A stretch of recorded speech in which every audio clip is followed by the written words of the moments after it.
Assalamualaikum warahmatullahi wabarakatuh. Salam sejahtera bagi kita semua. Semoga sehat selalu.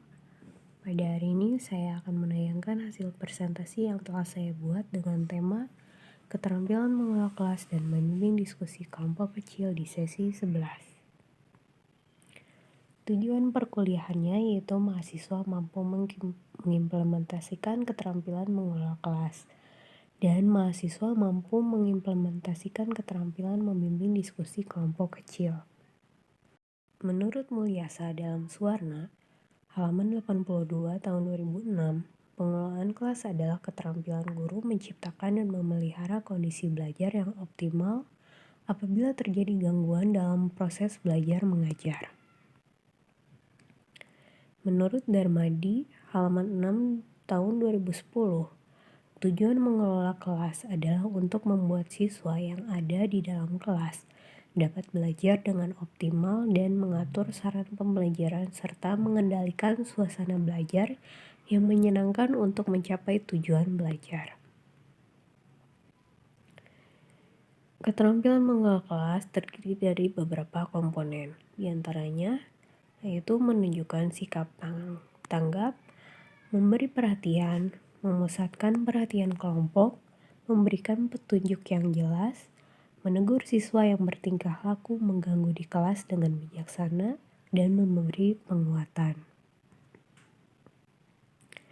Prinsip keterampilan mengelola kelas diantaranya yaitu modifikasi tingkah laku.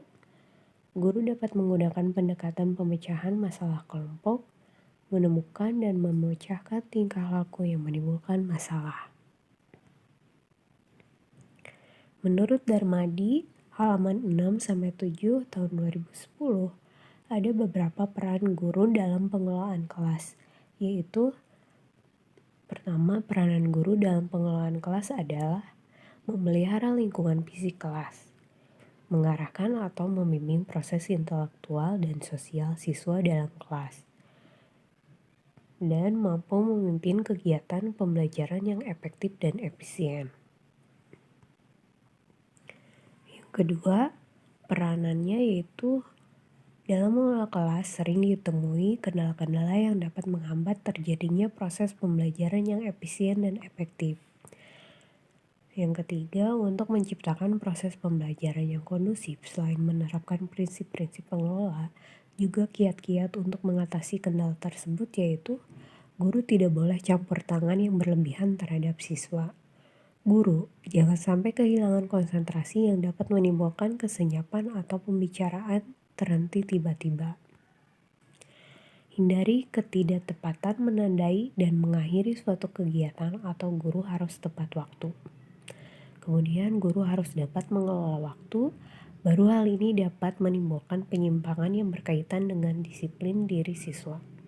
Dan berilah penjelasan yang jelas, sederhana, sistematis, dan tidak bertele-tele. Menurut Mulyasa dalam Suwarna, halaman 79 tahun 2006, diskusi kelompok adalah suatu proses percakapan yang teratur, yang melibatkan sekelompok orang dalam interaksi tatap muka yang bebas dan terbuka, dengan tujuan berbagi informasi atau pengalaman, mengambil keputusan atau memecahkan suatu masalah. Tujuan keterampilan membimbing diskusi kelompok kecil diantaranya yaitu siswa dapat saling memberi informasi atau pengalaman dalam menjelajahi gagasan baru atau masalah yang harus dipecahkan oleh mereka. Selanjutnya, siswa dapat mengembangkan pengetahuan dan kemampuan untuk berpikir dan komunikasi, dan siswa terlibat dalam perencanaan dan pengambilan keputusan. Komponen keterampilan membimbing diskusi kelompok kecil yang pertama, memusatkan perhatian siswa pada tujuan dan topik diskusi. Cara-cara yang dapat digunakan adalah sebagai berikut. Rumuskan tujuan dan topik yang akan dibahas pada awal diskusi. Selanjutnya, kemukakan masalah-masalah khusus. Selanjutnya, catat perubahan atau penyimpangan diskusi dari tujuan. Dan rangkum hasil pembicaraan dalam diskusi. Komponen yang kedua yaitu memperluas masalah atau urunan pendapat. Selama diskusi berlangsung, sering terjadi penyampaian ide yang kurang jelas, sehingga terjadi kesalahpahaman antar anggota kelompok. Dalam hal ini, tugas guru dalam memimpin diskusi untuk memperjelaskannya, yaitu dengan cara menguraikan kembali urunan tersebut hingga jelas. Yang kedua, meminta komentar siswa dengan mengajukan pertanyaan-pertanyaan yang membantu mereka memperjelas atau mengembangkan ide tersebut, dan menguraikan gagasan siswa dengan memberi informasi tambahan. Komponen yang ketiga, menganalisis pandangan siswa. Di dalam diskusi sering terjadi perbedaan pendapat. Dalam hal ini, guru hendaklah menganalisis alasan perbedaan tersebut, yaitu dengan cara sebagai berikut. Meneliti apakah alasan tersebut memang mempunyai dasar yang kuat, dan memperjelas hal-hal yang disepakati dan tidak disepakati. Komponen yang keempat, meningkatkan urunan siswa. Beberapa cara untuk meningkatkan urunan pikir siswa adalah mengajukan pertanyaan-pertanyaan yang menentang siswa untuk berpikir.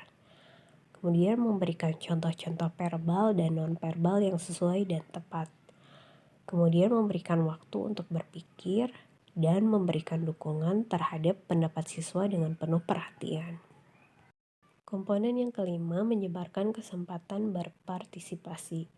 Penyebaran kesempatan berpartisipasi dapat dilakukan dengan cara mencoba memancing urunan siswa yang enggan berpartisipasi, kemudian mencegah terjadinya pembicaraan serentak dengan memberi giliran kepada siswa yang pendiam terlebih dahulu. Kemudian mencegah secara bijaksana siswa yang suka memonopoli pembicaraan dan mendorong siswa untuk mengomentari urunan temannya hingga interaksi antar siswa dapat ditingkatkan. Komponen yang keenam, menutup diskusi. Hal yang dapat dilakukan seorang guru dalam menutup diskusi adalah sebagai berikut. Membuat rangkuman hasil diskusi dengan bantuan para siswa, kemudian memberi gambaran tentang tindak lanjut hasil diskusi atau tentang topik diskusi yang akan datang, dan mengajak siswa untuk menilai proses maupun hasil diskusi yang telah dicapai.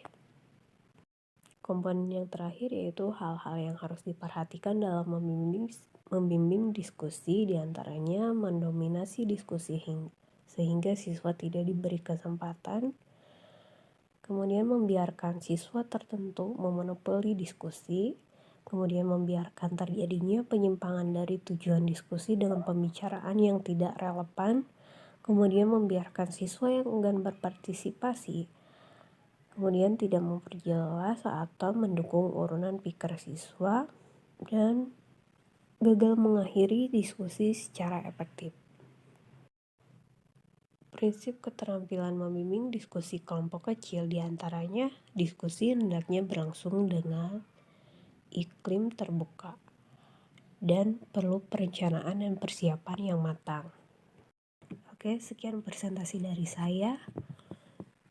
Terima kasih. Semoga presentasi ini dapat menambah wawasan Anda, dan apabila ada tutur kata saya yang kurang berkenan di hati Anda, mohon dimaafkan. Mari tutup presentasi hari ini dengan membaca hamdalah. Alhamdulillahirrahmanirrahim. Sampai jumpa. Wassalamualaikum warahmatullahi wabarakatuh.